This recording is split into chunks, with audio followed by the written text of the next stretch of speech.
Hello everyone, and thank you for joining me in today's webinar. It's the beginning of a new trading week. It's already Monday, the 9th of June 2025, and this is Mohamed Yaoud, and I'm the Chief Markets Analyst at Pew Prime. As usual, today and during this session, we will have a look on markets, what is actually happening in markets as of now, and we're going to also have a look on the economic agenda for this week ahead. What are the key things that we should be looking at? Do we have any high risk events? Do we expect higher than usual volatility or not? This will be discussed during today's webinar. So thank you very much for joining me. And of course, by the end of today's session, or the second part of the session, is always a technical analysis session or a technical analysis brief. So if there's anything you need me to look at when it comes to the charts, any specific pair that you trade on or anything, just let me know in the comments, and I'll make sure that by the end of this session all of your questions will be attended to. So thank you so much for attending this webinar, and let's dive right into the action here with the economic agenda for this week ahead. Of course, people are asking for gold. I can never do any webinar session without talking about gold. Traders will not leave me and the session without specifically mentioning gold with all of the time frame analysis and so on. So don't worry, we will definitely discuss gold during this session. So let's start by having a look on today's economic agenda, and most of it's basically news from the Asian session. We have had tons of data when it comes to the CPI in the Chinese economy, and as well as the GDP from the Japanese economy. However, it's, we cannot do the after the fact analysis. The data has already been published during today's Asian session, and moving forward, to be honest, there isn't really much, or there isn't anything of big importance that I do expect, to drive volatility in the markets. However, I will only look at the New York Federal Reserve 1-year inflation expectations. It is important. I would say the previous reading for April was 3.6%, which is still elevated. It's not the inflation, it's inflation expectations from the consumer side. So it's also sometimes important to understand how expectations play a role in the actual data.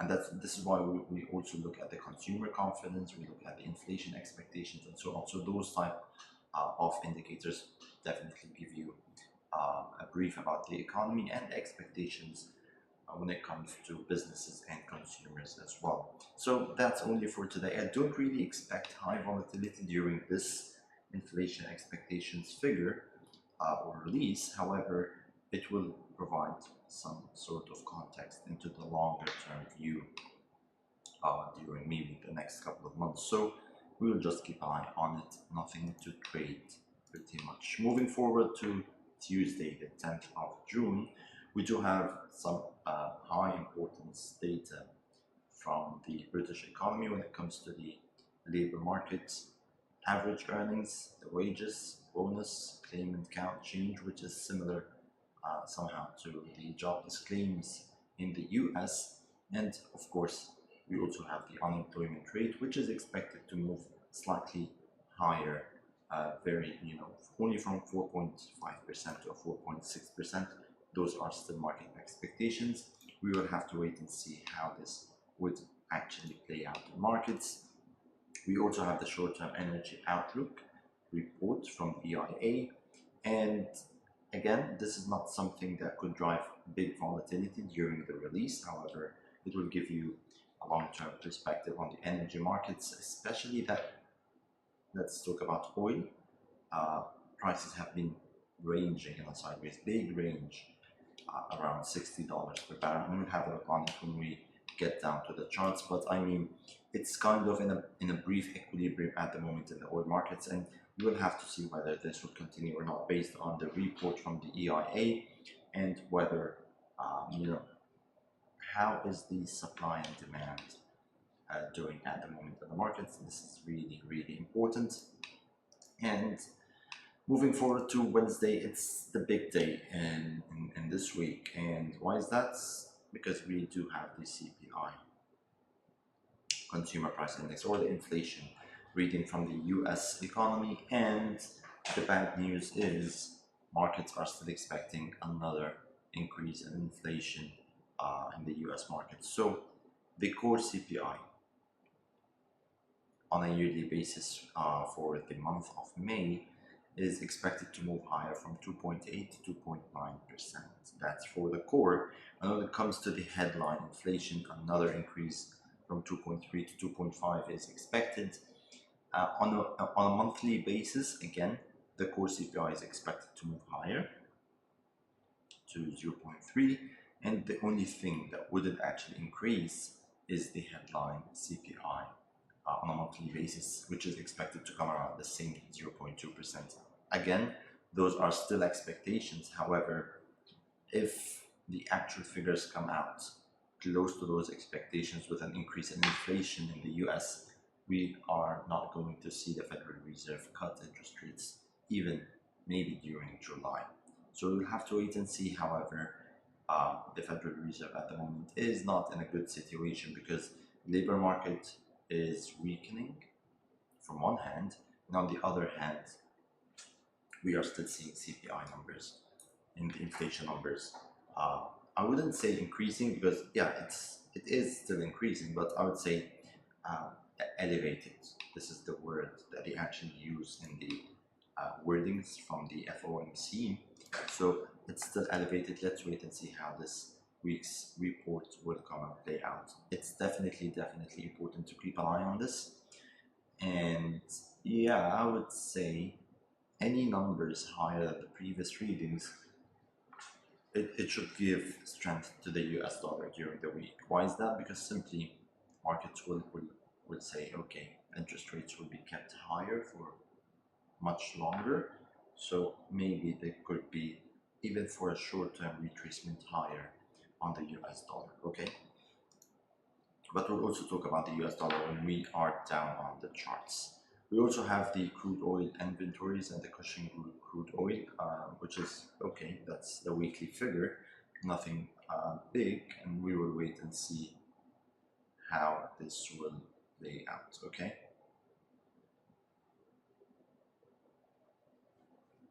Okay, I'm 108 Mubarak, and we review these gold, dollar, its impact on the euro and the pound, S&P, Nasdaq, or Dow Jones. Okay, of course we can do all of this,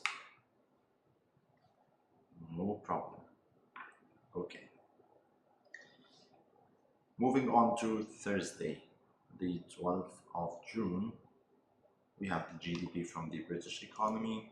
Again, it's important.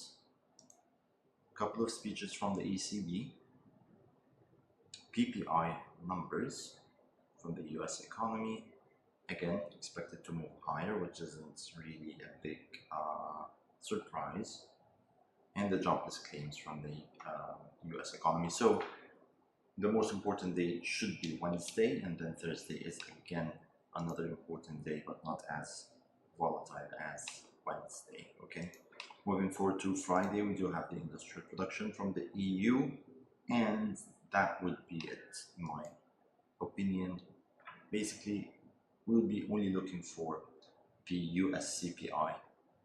We'll be looking at the data from the British economy when it comes to the labor market, and the GDP from the British economy, of course, in addition to the PPI. So I would say Wednesday and Thursday will be only the days that you need to open the economic agenda while trading and have a look on it before trading. Other than that, I would say it's not a highly volatile week expected ahead. That's for the economic agenda. Let's have a look on the technical analysis.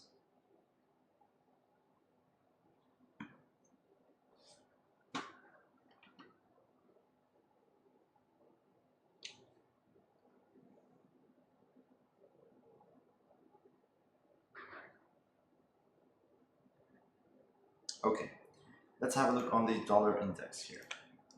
And on a weekly time frame, I don't really like it, right? we are trading near what used to be a strong demand zone, right? This one right here. That was a really powerful demand zone. That was back in March 2022, and this demand zone pushed prices higher with around 15%. However, those demand zones, or this demand zone, was actually tested on July the 23rd, or 2023, and it pushed prices again higher with around 7%. So, as we say, it's already used. This demand zone is already exhausted, and this is why when we recently touched this demand zone on a weekly time frame, yeah, we respected the demand zone, but the upward move was a brief and a weak upward move. Even on the weekly time frame, you can see, yeah, it was 1, 2, 3, 4 candles, 4 bullish candles. However, it's not big bodies, you know, not big candles here, and this is why we are back again to test those demand zones. On the long term, I would say this is a definite break below. So I'm basically bearish on the dollar index, but this is a very, very long term, or not, maybe 6 months time. I'm expecting, you know, the dollar to move lower. This is on a weekly time frame. When it comes to the daily, you will see that maybe prices will be moving in a sideways range for some time here, right? Especially that inflation, as we said, inflation is moving higher. It's still elevated. So if traders use this as a catalyst for dollar bulls, maybe we can see, you know, an upward move on the short term to test maybe 101 points. Okay, but this doesn't mean that on the longer time frame we're bullish. I just want you to know that this might be a sideways range on the daily time frame where we can see another leg higher before breaking the weekly demand zone, right? So as long as we are trading above the 98 mark on the dollar index, I would say I'm bullish on the short term, right? And if you're someone who's into swing trading, maybe you could use the recent price action here for a long position entry, maybe something like this. However, your stops should be lower than or below 98 points. Your targets, it's maybe a good 2-to-1 risk to reward ratio, but I would say, of course, you'll have to wait for confirmation on the shorter time frames. However, what I want to say is on the short time frame, you can see the dollar here is trying to hold its ground, right? This is not so bearish, even if the weekly time frame is bearish, but on the 4-hour, the 1-hour time frame, it's holding its ground here around or above the level of 98.50. So on the short term, and specifically during this week, I'll be looking for dollar buys. On the 1-hour time frame here, you could see another sideways range. So it's a short-term sideways range inside a bigger sideways range, right?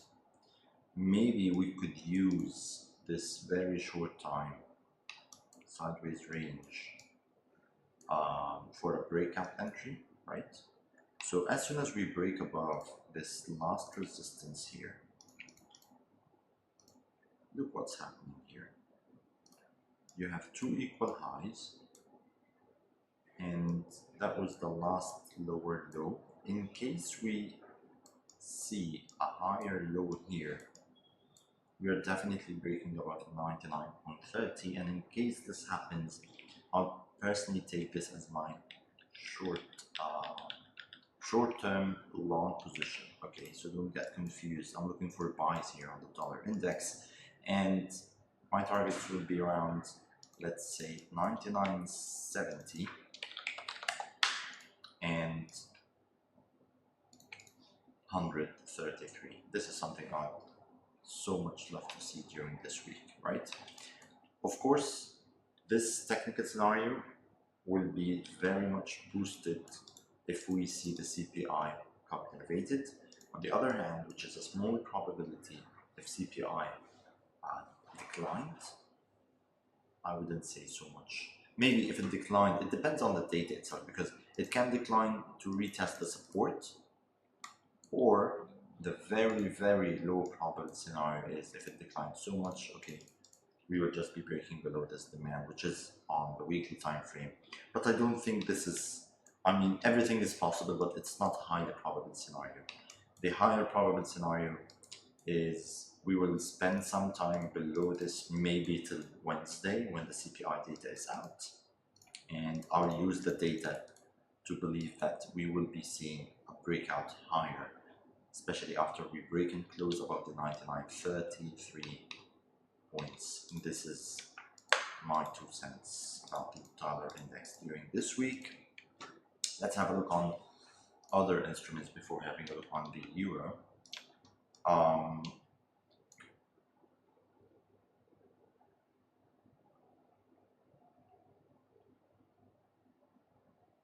Absolutely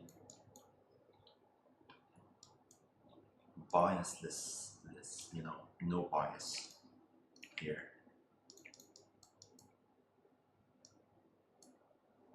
On the weekly time frame on gold, this is nothing. There isn't any hint whatsoever that could say we would be continuing higher or lower. Maybe the only one thing that I would say, okay, maybe for that reason we would be breaking higher, is the power in this upward move before the consolidation. But this is not really something I would depend on. It's a huge sideways range on a weekly time frame. Not so huge. It's from, let's say, 3200 or 3220, right, to around 350,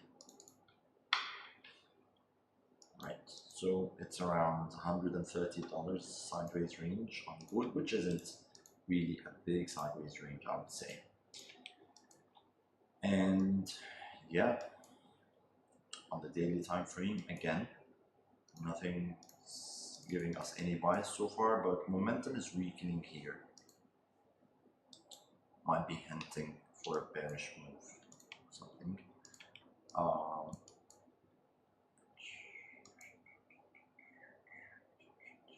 Something in me says I'm bearish during the week, right? Because that was a strong push lower, and then we approached the same resistance, let's say around 3,400. This is a powerful resistance, and look how strongly we moved lower from. However, the move higher was with a very weak momentum here. Even the retracements were not so distant apart, and momentum is not there, so we touched this level of 3,400 and moved lower. We even broke the last low. This is here, which is a change of character, so I am bearish. We will be moving higher for a brief retracement, and then boom, I'll be shorting gold. And yeah, maybe this complements my bullish view on the dollar index. And I just want you to look and keep an eye on this level, which is around the $3,340 per ounce. This is a major or a good resistance, I would say. I think that would be around 61.80 retracement. Yeah, it's just between 50% and 61.80% of the last downward push. So if we see a normal expected retracement higher, the levels of 50 and the 61.80 is where we can find some resistance, right? And you can see a lot of price action happening here. We broke lower, a retest is doable, a short from here, and yeah, I would say maybe the levels of 3250 is my target, right? So I'm looking for probably $20 higher and then $100 lower on gold during this week. I have seen Nasdaq during today's. I was having an earlier session before you, and I can see Nasdaq is good, right? On a weekly time frame, you can see we are moving higher. It's since April we haven't had a decent retracement. Yeah, there was bearish candles, but still, even those bearish candles, this one and this one, although they were bearish candles, however, they didn't really register any lower low, right? So I wouldn't say that's a retracement, that was just a pause in price action, right? So we are approaching some level here, and you can see how powerful the move was around here. So this is definitely some sort of supply zone created here, and this is definitely something that we should look at on a shorter time frame. Here you are on the daily time frame. You can see how many 1, 2, 3 powerful candles lower, and it all started with those few very weak candles. So during those weak candles, prices were almost around equilibrium. Those are what we call as base candles, and then we had this powerful move lower. So this is a powerful supply zone.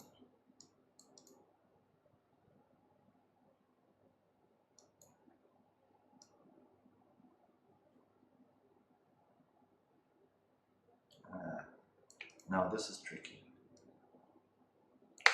This is tricky, and I'll tell you why. But what I want to say is I'm definitely expecting Nasdaq to move lower, because this is a powerful supply zone. But the whole thing is, and if you know anything about drawing the supply zones, you have one of two ways, right? You have the preferred version of drawing supply zones, which is something I work with, and in this case you draw the supply from the anyway, this line never changes. It's to the extreme shadow of the extreme candle, you know, so there shouldn't be any price action higher in a supply zone, so this doesn't change. But for this line, you can either work with the body of the candle or the wick, and in this case it's a big difference.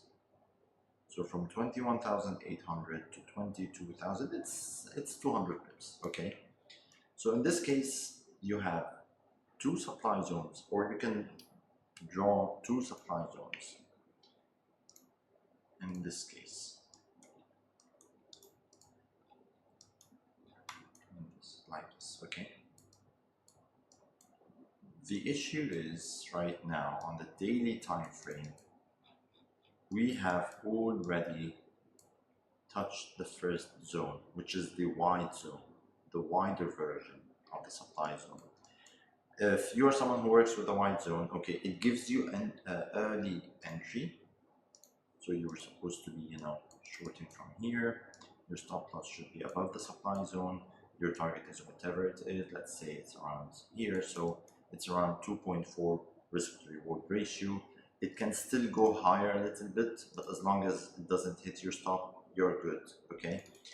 The good thing about the wide version is, in case prices never touched the other zone, you are already filled in and you will have a profitable trade.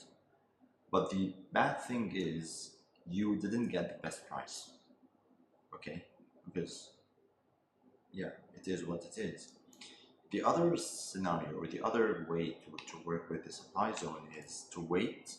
Let's say we will just neglect this, you know, wide version, and we will wait for prices to hit our preferred version around here. This is where you should short for the same target. Let's say around here, stop loss will be the same, and now you are in a better position with a 5 risk to reward ratio, 5 to 1, our ratio. Why is that? Because you didn't short from here, you shorted from here, okay? But the bad thing about this preferred version is maybe prices will never touch your entry, right? But anyway, what I want to say is I do really expect Nasdaq to hit those supply zones. My personal opinion is I will wait for prices around the 22,000. I don't really believe that they will just, be good to reverse from the 21,800. I believe they still can push a little higher to the 22,000, and only then it will be a really, really powerful trade. But if it didn't, okay, it is what it is, and I'll be more than happy to watch prices move without me being in the trade. But anyway, you can see Nasdaq, it's slightly moving higher, okay? And so far, although we touched the supply zone here with the white version, the move lower didn't really break the last low. And this is why I'm telling you, maybe we can still push a little higher to touch the preferred version. And this is what I personally expected to do. Boom. This is where we will short, and I believe Nasdaq will move lower. Exactly what I said on the Nasdaq could be applied on the Dow Jones, on the S&P, because again, powerful supply. Here you have it. This is a little bit better to draw because we don't have the long wick here. So this is the wide version. The preferred version would be something like this. Wait, I should take the lower of the button. This is the wide with the wicks, and this is the preferred. Okay.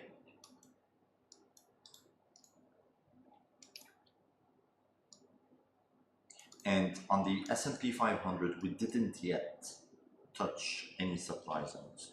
And this adds to my expectation that Nasdaq still has some room to move higher, and this will also give some room for the S&P to move higher and so on. So I'm basically expecting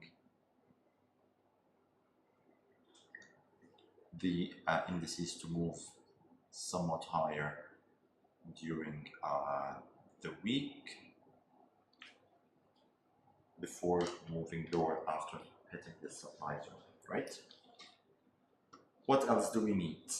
What else do we need? So those are brief about the US indices. We have talked about gold. Let's have a look on the US crude oil, and it's bullish, 100% bullish. There's nothing that we need to say about this. You have support, you have resistance, and it seems that we closed above resistance on Friday.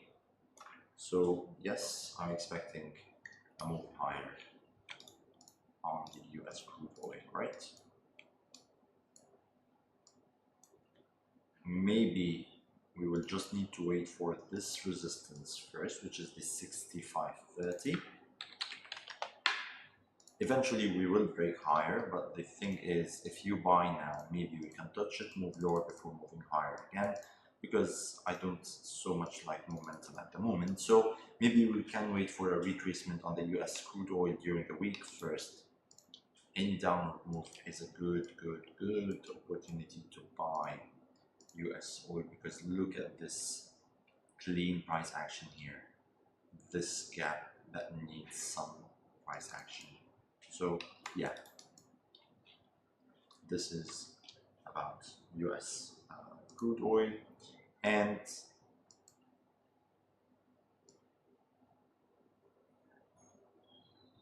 the euro just looks bearish to me. It is bearish.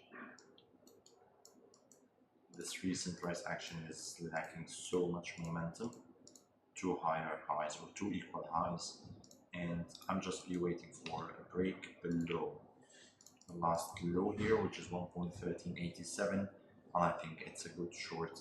And the pound versus the dollar is also bearish as long as we trade below the 1 1.35 to the 1.36. This is my main resistance on the pound versus the dollar. Let's wait and see the price action around those levels. Please let me know if there is anything else that we need to discuss right now.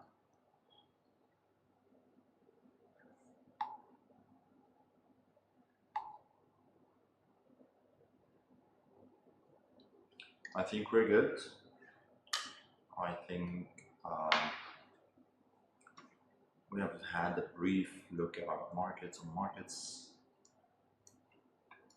and everything should be clear by now. So yeah, I do expect medium weak when it comes to volatility. Someone's asking about the Australian Canadian. Wait a minute, let me just sign up my phone here. Because the questions that I get here is being sent here. So it makes just sense. Okay, the Australian versus the Canadian dollar, and it has been ages since I had a look on this. Bullish. On the weekly time frame, it's bullish. We are definitely moving higher to test the highs here around 0.9. Clear move higher, or it's not a move higher, but you know, it's a slight gradual change in the price action from being bearish with lower lows and lower highs to higher highs and eventually higher lows. So I don't think it will be a smooth ride higher, but eventually I believe we will be touching the 0.9 on the Australian versus the Canadian dollar. The euro pound is one of the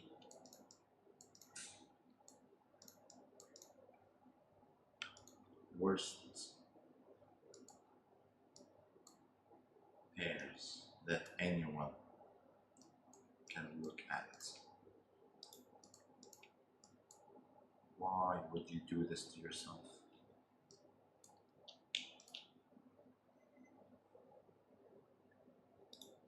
So during the last, or since the 2nd of the 9th of May, we have been trading in a range of 60 pips higher and lower. You'll just be stuck in 60 pips higher and lower. No, don't do this. But generally it's bullish. It's a little bit bullish because we touched this resistance twice, and so far the bearish move isn't really so powerful, so maybe we can form a higher low from this support to move higher, but I wouldn't really touch it before it breaks above the 0.8450. If it breaks higher, I can think of buying. Can we please look at BTC? Come on, what is happening here?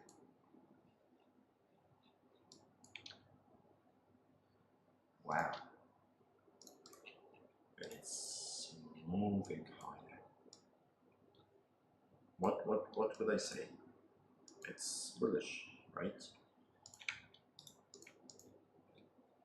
We are definitely aiming for the all-time high here, around $111,000. And yeah, I'm bullish. It looks bullish. Bitcoin has been bullish all week, and yes, I'm not really a big fan of Bitcoin, but it's bullish. It's been slowly building up momentum here, and it's just shooting higher right now at the London session. So let's say today maybe we will be touching the 108,000 or the 109,000, let's say. This is something we will definitely see during the day. If we have time, can you quickly speak to positive and negative swap fees when holding overnight? I'm not really concerned with the swap fees because in the MENA region or Muslim countries, we don't deal with swaps. We have the Islamic accounts That's basically swap free, so we don't get often, we don't deal with swap fees. Okay, I think that should be it. Thank you so much for being here today in this webinar, and of course, yeah, we will meet you next week on the 16th, next Monday, to discuss markets. Hopefully when I see you next week, you would be sitting on so many profits, big profits. Okay, thank you so much. Please have a great trading week, and please trade safe. Thank you. Bye bye.